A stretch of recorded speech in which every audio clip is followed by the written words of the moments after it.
एक दिन के जो बड़े बड़े बिजनेसमैन के लोग जाते हैं, एक एक दिन के 20-20 लाख रुपए लेते हैं जेल के अंदर। जेल की। इतना तो मुझे नहीं लग रहा कि दुनिया के किसी 5 स्टार होटल का कमरा भी इतना महंगा होगा करके, है पता है। एक का बच्चा 10 दिन आने वाला है अंदर करके, ठीक है, तो 10 दिन 20 लाख रुपए पर डे लगेगा, लेकिन बच्चा सही रहेगा। 2 करोड़, 2 करोड़ में तो मुझे शायद दुनिया का कोई होटल होगा, शायद मैं तो रहा नहीं सर, तो इतना महंगा तो दुनिया का कोई होटल भी नहीं होगा जितना उस जेल का एक कमरा होगा।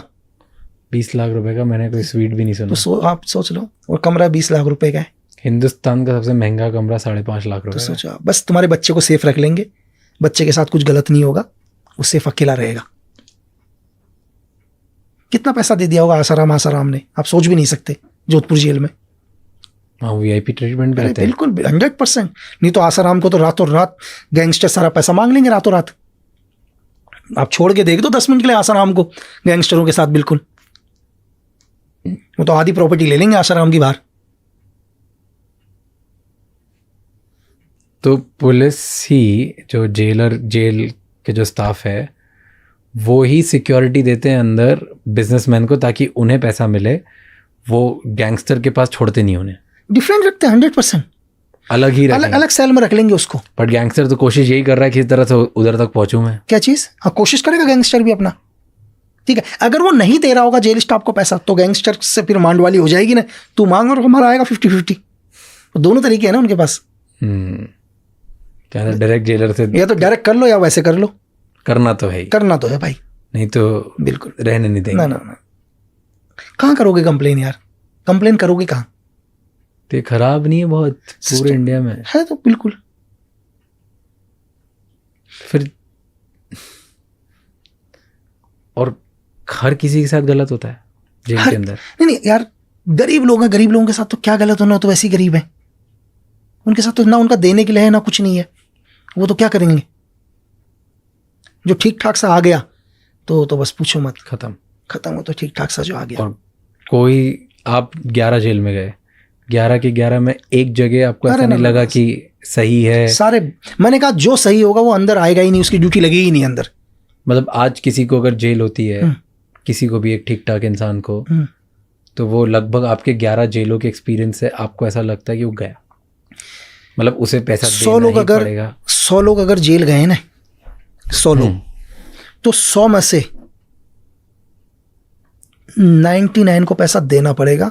या तो कोई ऐसा ही पावरफुल हो जिसका आईएएस बाहर बैठा हो, आईपीएस बाहर बैठा हो, तो उससे तो नहीं लेंगे। कोई आईएएस का चला गया रिलेशन में, कोई आईपीएस का चला गया, कोई मिनिस्टर का चला गया, ये लोग छूटेंगे, ठीक है। पावरफुल है जो छूटेंगे। उनसे ज्यादा पावरफुल होने चाहिए, नहीं समझे, कि जो जेलर से ज्यादा पावरफुल होने चाहिए। जेलर और गैंगस्टर से ज्यादा पावरफुल वो लोग होने चाहिए, तो वो सेफ है। एक नॉर्मल आदमी चला गया तो नहीं, नॉर्मल भले पैसे वाला हो, कुछ भी हो, कोई ना नॉर्मल चाहे कुछ भी हो। मतलब मेरे को स्टार्टिंग से स्टार्ट करें, कहाँ पैदा हुए आप और किस टाइप के घर में हुए, क्या करते थे, क्या बनना चाहते थे? बचपन से ही आर्मी में जाना था, ऐसा कुछ भी नहीं है। घर पर देखा, मतलब ग्रैंडफादर को तो मैंने देखा नहीं, है ना। तो मेरे पैदा होने से पहले ही वो शहीद हो चुके थे 1971 के वॉर में, तो ग्रैंडफादर को नहीं देखा मैंने। तो मेरे फादर को देखा, पड़ोसियों को देखा, सब आर्मी से ही। तो ऐसा नहीं कि मुझे भी जाना था, ठीक है। तो मैं अपने बुआ के वहाँ पढ़ाई के लिए आ गया था, जयपुर। ओके। तो मैंने जयपुर से ही, एजुकेशन मेरी जयपुर से ही है, केंद्र विद्यालय से। तो वहीं से पढ़ाई करी, और कुछ नहीं पता था कि मैं ये करूँगा करके। ऐसा नहीं है कि मैं ये बोलूँ कि मैंने यही करना था। और मैं तो ये कहूँगा कि मुझे खुद नहीं पता चला कि धीरे धीरे कैसे हुआ सब चीज़ें। तो कैसे, बट मेरे को समझाओ कि जब केंद्रीय विद्यालय में थे तो तब क्या बनना था? कुछ पता नहीं? कुछ नहीं पता था, क्योंकि अब मैंने कहा ना, मैं दूसरी दुनिया में आ गया हूँ। अब कुमाऊं से हट के मैं राजस्थान की दुनिया में आ गया हूँ, जहाँ कोई आर्मी नहीं, कुछ नहीं, कोई मतलब नहीं है, जहाँ मैं पढ़ाई कर रहा हूँ, ठीक है। किसी ने क्या बनना। तो नॉर्मली तरीके से क्या है कि जैसे जब मैंने ज्वाइनिंग करी थी, तो उसमें गवर्नमेंट ने एक चीज़ डिसाइड किया कि जितने भी, मतलब जो भी आर्मी, एयरफोर्स, नेवी से जिनके फादर ने जो भी सर्व किया, तो हम उनको ज्वाइनिंग देंगे, एक एक्स्ट्रा कोटा।